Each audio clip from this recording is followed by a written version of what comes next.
여기에 계시는 우리 주님을 볼 수 있는 믿음 허락하여 주옵소서. 여러분들 모두에게도 이런 믿음이 함께 하시기를 바랍니다. 우리나라 사람들 그리고 우리나라 크리스천들이 굉장히 좋아하는 러시아 작가가 한 사람이 있는데요. 이분이 누군가 하면 표도르 도스토옙스키라는 사람입니다. 이 도스토옙스키가 그리스도에 대한 자신의 신앙을 이렇게 표현한 적이 있어요. 나는 이 세상에 그리스도보다 더 아름답고 더 심오하고 더 매력적이고 더 완벽한 것은 없다고 믿습니다. 누군가 나에게 그리스도가 잘못되었다고 증명한다면, 그분에게 진리가 없다고 증명한다면 나는 진리를 얻기보다는 차라리 그리스도를 붙잡을 것이며, 그리스도 없이 모든 것이 잘 되는 것보다 그리스도를 모시고 잘못되는 쪽을 선택하겠습니다. 그런데 이 도스토옙스키는 동시에 자신의 아주 유명한 작품이 있습니다. 카라마조프의 형제들이라는 그 작품 속에서 자신의 페르소나가 되는 이반 카라마조프를 통해서 자신의 의심을 이렇게 표현한 적도 있어요. 부조리와 고통으로 가득 찬 세상을 창조한 하나님을 믿는 것보다는 차라리 그 하나님 없이 고통당하는 어린아이와 함께하는 삶을 선택하겠습니다. 그러나 내가 의심하는 것은 하나님이 아니라 이 예수 그리스도의 하나님께서 이 고통스러운 현실을 창조했겠느냐 하는 것입니다. 도스토옙스키가 가졌던 그리스도 때문에 믿는 마음과 또 자신이 마주하고 있는 그 현실 때문에 의심할 수밖에 없었던 이런 마음들이 사실은 오늘을 살아가는 우리 신앙이들도 함께 가지고 있는 그런 마음일 거라고 생각이 됩니다.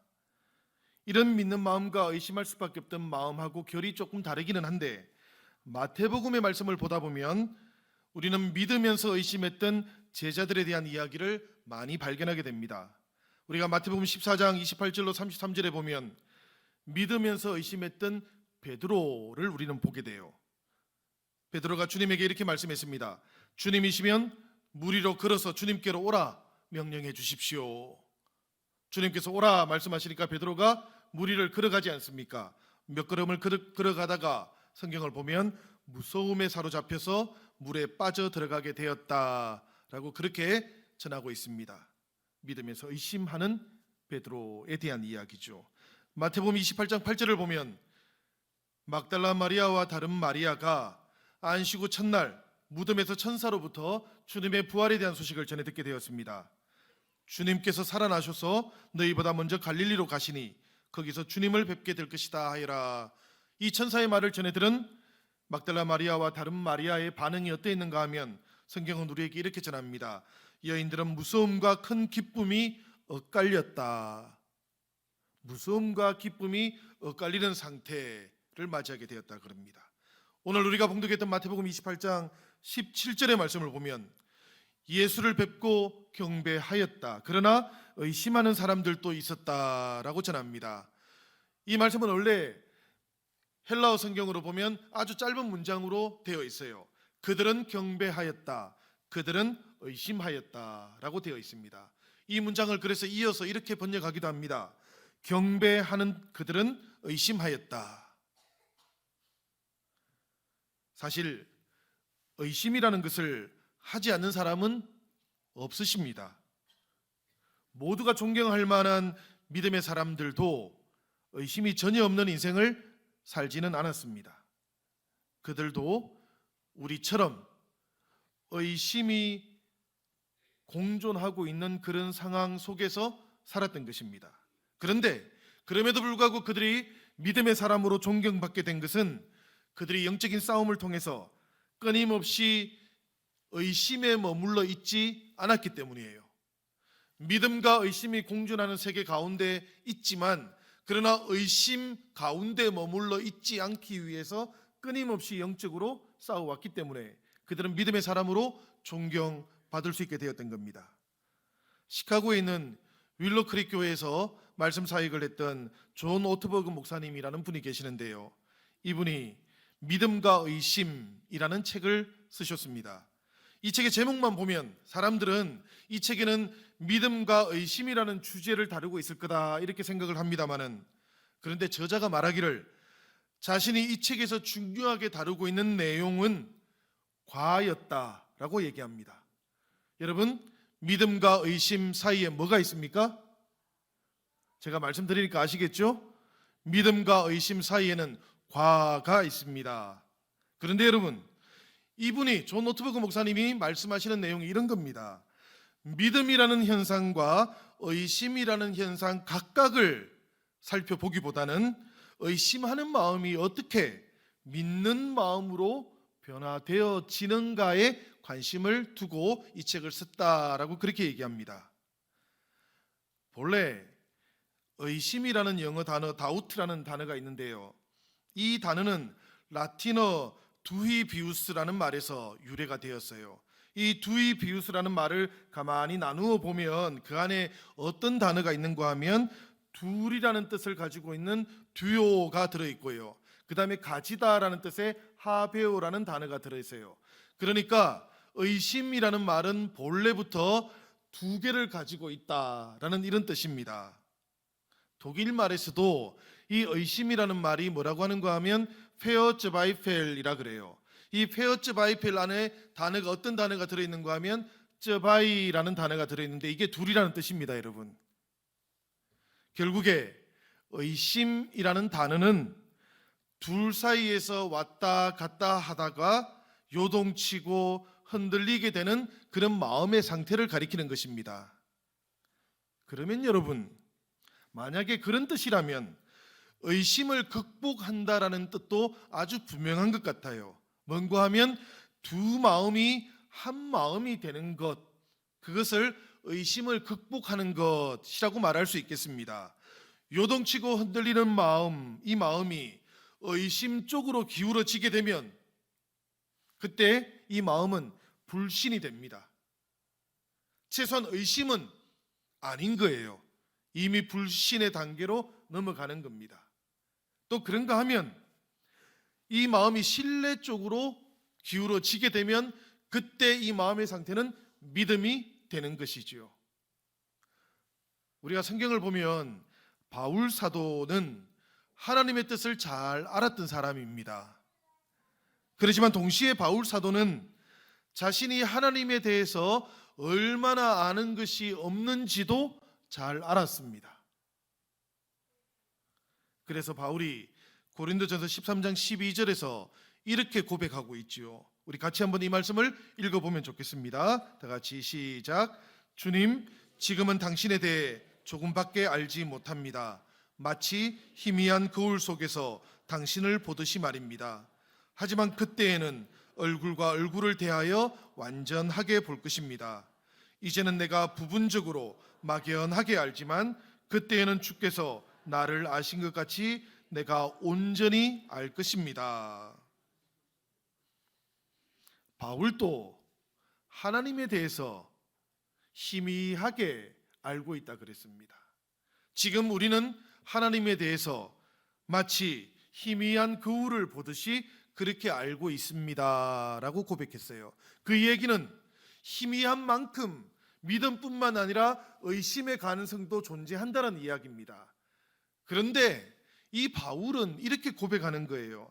지금은 희미하게 보이지만 그때는 얼굴과 얼굴을 대해서 보는 것처럼 분명해질 것을 저는 믿습니다. 그렇기 때문에 의심 안에 머물러 있지 않고 믿음을 향해서 한 걸음씩 나아갑니다 라고 그렇게 고백합니다. 그게 덧붙여서 바울은 이렇게 이야기하죠. 그때는 주님께서 나를 아시는 것처럼 내가 온전히 알 것입니다.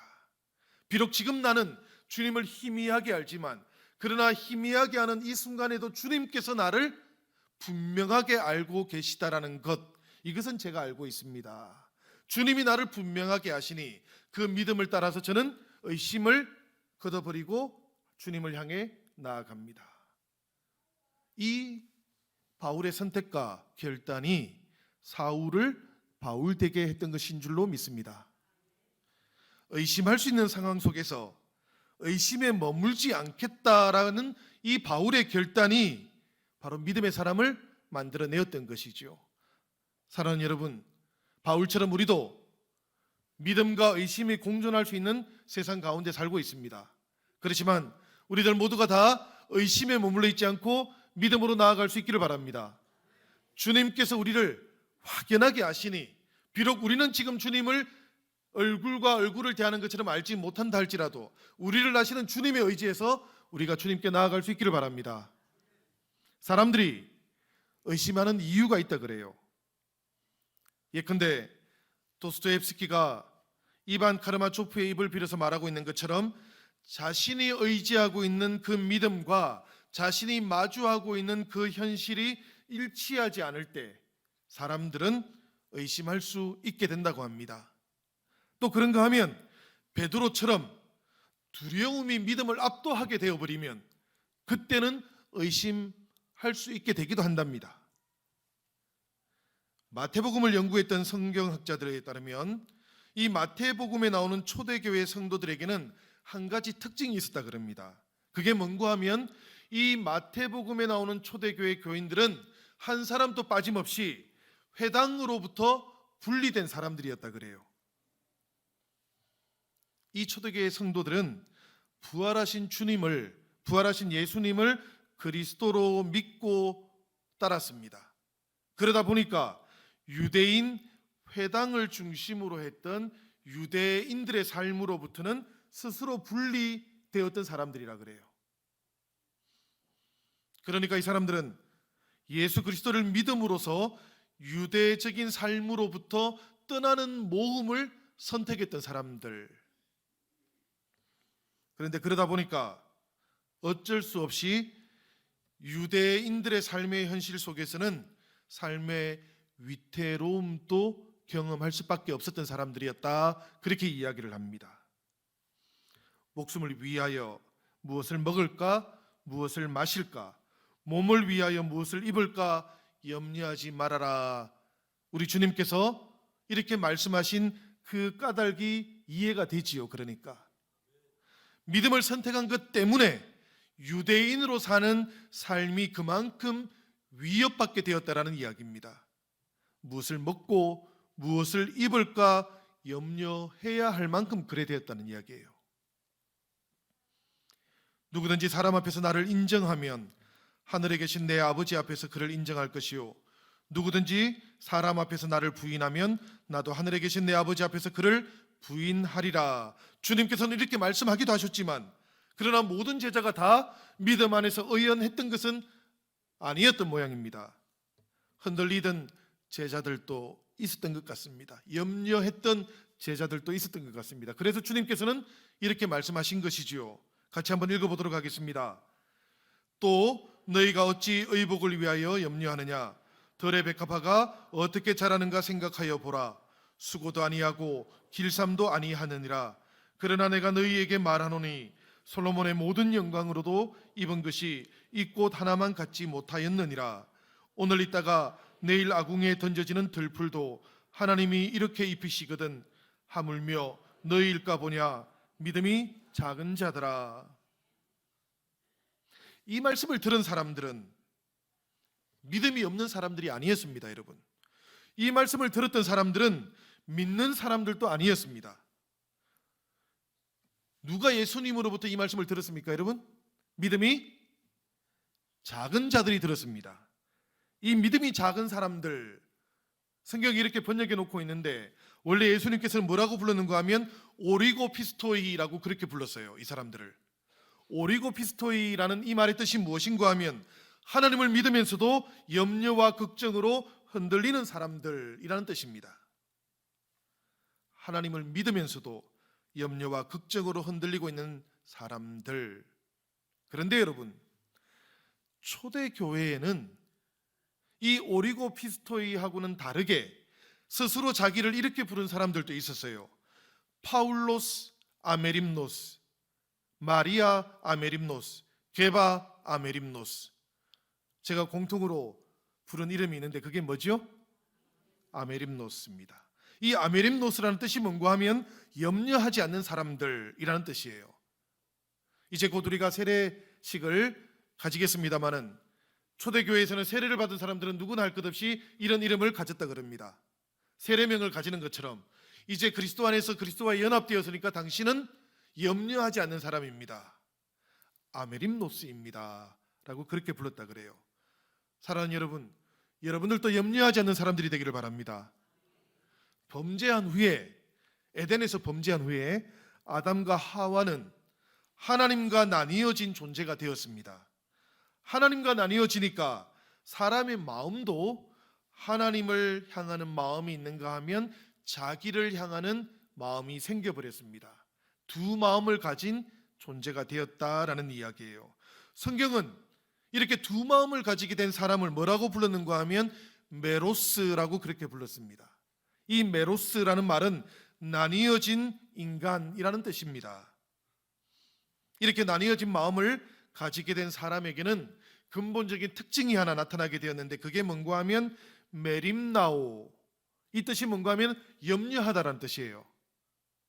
마음이 나뉘어지게 되고 나니까 사람들에게 근본적인 특징이 하나씩 나타나게 되는데 그게 뭔가 하면 염려하게 되었다는 이야기입니다. 원래 그전에는 하나님과 이어져 있어서 하나님 안에 있어서 사람은 염려하지 않는 사람이었는데, 염려하지 않는 존재였는데, 이제 하나님과 나뉘어지고 자기 안에서 하나님을 향하는 마음과 자기를 향하는 마음으로 이렇게 분열되다 보니까 사람의 근본적인 특징이 뭔가 하면 염려하는 존재가 되었다는 이야기예요. 심지어 하나님을 향하는 마음을 자기를 향하는 마음으로 눌러 이겨버린 사람이 나왔습니다. 그 사람이 누군가 하면 바로 가인입니다. 이 가인은 그래서 평생 동안 염려하면서 떠돌아 살게 된 인생이 되어버렸다고 성경은 말하고 있습니다. 그런 염려 가운데 살 수밖에 없는 사람들, 그런 사람들을 향해서 주님께서 말씀하시기를 목숨을 위하여 무엇을 먹을까 무엇을 마실까, 몸을 위하여 무엇을 입을까 염려하지 말라. 너희 하늘 아버지께서 이 모든 것이 너희에게 있어야 할 줄을 아시느니라. 그리 말씀하셨습니다.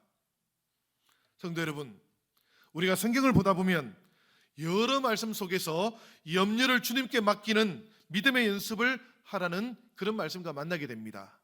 우리가 베드로전서 5장 7절의 말씀을 보면 이런 말씀이 나옵니다. 우리 같이 한번 읽어보도록 하겠습니다. 베드로전서 5장 7절 말씀입니다. 다 같이 시작. 너희 염려를 다 주께 맡기라. 이는 그가 너희를 돌보심이라. 아멘. 이 말씀 가운데 보면은 염려를 맡기라라는 말씀이 나오지 않습니까? 이 말씀이 원래 성경에는 어떻게 기록이 되어 있는가 하면 메림나 에피립토라고 이렇게 되어 있어요. 메림나 에피립토. 이 뜻은 그냥 염려를 맡기세요 이 정도의 톤이 아닙니다, 여러분. 이 명령체는 염려와 근심을 확 맡겨버리십시오. 염려를 내던져 버리고는 더 이상 상관하지도 마십시오 라는 이런 강한 톤을 가지고 있습니다. 이 말씀처럼 여러분들의 인생 가운데 염려를 주님께 확 맡겨보시기를 바랍니다.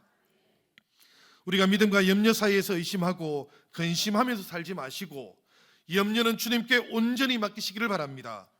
그리고 주님께 온전히 맡기셨다면 주님의 뜻이 이루어지다 기도하시고 더 이상 그 근심거리와 상관하지 마시기를 바랍니다. 믿음이라는 것, 그것은 염려가 끝나는 것이고 기도가 시작되는 것이라고 합니다. 기도할 때 하나님께 온전히 맡긴다고 해놓고는 기도를 마친 후에는 다시 그 근심거리, 염려들을 주섬주섬 챙겨가지고 집에 가시면 안 되지 않겠습니까, 여러분? 우리가 하나님께 다 맡긴다고 해놓고 그런 염려들을 자꾸만 챙겨가시는 분들은 믿음의 연습을 더 하셔야만 하는 겁니다. 믿음의 연습, 마음의 연습, 생각의 연습, 하나님께 맡기고 다시 찾아오지 않기 연습을 자꾸만 해야 합니다, 여러분. 조이스 럽이라는 수녀님이 한 분 계시는데요. 이분이 느긋하게 걸어라라는 책을 쓰셨습니다. 우리말로도 번역이 되어 있습니다. 이 내용이 무슨 내용인가 하면 저 프랑스 서부에서 산티아고까지 가는 그 산티아고 순례의 길을 걸어가면서 이분의 마음속에 생겨났던 그 영적인 경험들, 영적으로 성장했던 자신의 체험을 담아놓은 책입니다. 이 순례의 길을 걸어가는 동안에 이 조이스 럽은 항상 그 마음속에 한 가지를 떠올렸다 그래요. 그게 뭔가 하면 프리메로 디오스라는 말인데 그 뜻이 하나님을 첫자리에 라는 뜻입니다. 사람들이 힘든 순례의 길을 걸어가는 것은 생각과 마음과 삶의 첫자리에 하나님을 모셔보려는 믿음의 연습을 하기 위해서입니다. 여러분, 하나님을 삶의 첫자리에 모시면 무슨 일이든 결국 우리 인생 가운데 가장 좋은 것이 임하게 될 것이다 라는 믿음을 연습하기 위해서 우리는 순례를 떠나는 것이지요. 우리가 스페인에 가지 않아도 이 순례의 길은 다 걸으실 수 있습니다. 여러분, 우리가 저 프랑스 남부를 가지 않아도 매일매일 성도들이 살아가는 우리 일상이 순례의 길인 줄로 믿습니다. 이 일상의 순례의 길을 걸어가는 동안 여러분 늘 믿음을 연습할 수 있기를 바랍니다. 하나님을 첫자리에, 오늘 하루를 살아가시더라도 여러분들의 인생의 그 첫자리에 하나님이 계시기를 바라는 그 마음으로 하나님께서 우리에게 허락한 이 날을 살아갈 수 있기를 바랍니다. 사랑하는 성도 여러분, 예수 그리스도의 제자들은 오리고피스토이가 아닙니다. 여러분, 예수 그리스도의 제자들은 믿음이 적은 사람들이 아닙니다. 예수 그리스도의 제자들은 하나님을 믿으면서 여전히 염려와 걱정으로 흔들리는 사람들이 아닌 줄로 믿습니다. 염려할 것이 없어서가 아니고요, 염려를 하나님께 맡기는 사람들이기 때문에 그렇습니다. 우리 성도들도 여전히 세상을 살아가니까 염려할 것들이 있지 않습니까? 여러분, 그죠? 이 가운데 계시는 여러분들 어느 누구에게도 염려할 것이 하나도 없는 사람은 없을 겁니다만은, 그러나 그 염려를 하나님께 다 맡기는 사람들이기 때문에 우리는 더 이상 염려하는 사람들이 아닙니다. 믿음이 적은 사람들도 아닙니다. 여러분, 흔들리고 동요하는 그런 사람들은 아니라는 이야기입니다. 자신의 이름에 이 염려하지 않는 사람들, 아메림노스라는 말을 한번 붙여보시기를 바랍니다. 윤종필 아메림노스처럼 여러분들 이 시간에 하나님 앞에 한번 고백해 보시기를 바랍니다. 다 같이 한번 해보실까요? 시작. 잘들 하셨습니다. 여러분들은 염려하지 않는 사람들입니다.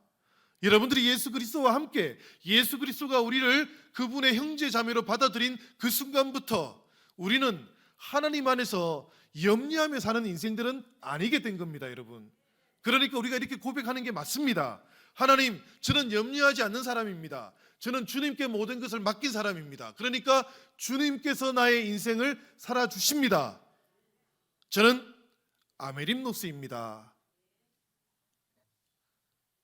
골고다 그 십자가에서 제자들은 자신들의 이 신앙을 잃어버렸습니다. 신앙의 정체성을 놓쳐버린 것이죠. 믿음이 완전히 깨어지는 것을 경험하고는 그들은 뿔뿔이 흩어졌습니다. 그런데 그들에게 이 부활의 주님께서 나타나시니까 제자들은 기쁜 동시에 무서움을 경험했다고 성경은 말하고 있죠. 엇갈리는 감정을 경험하게 되었던 것입니다.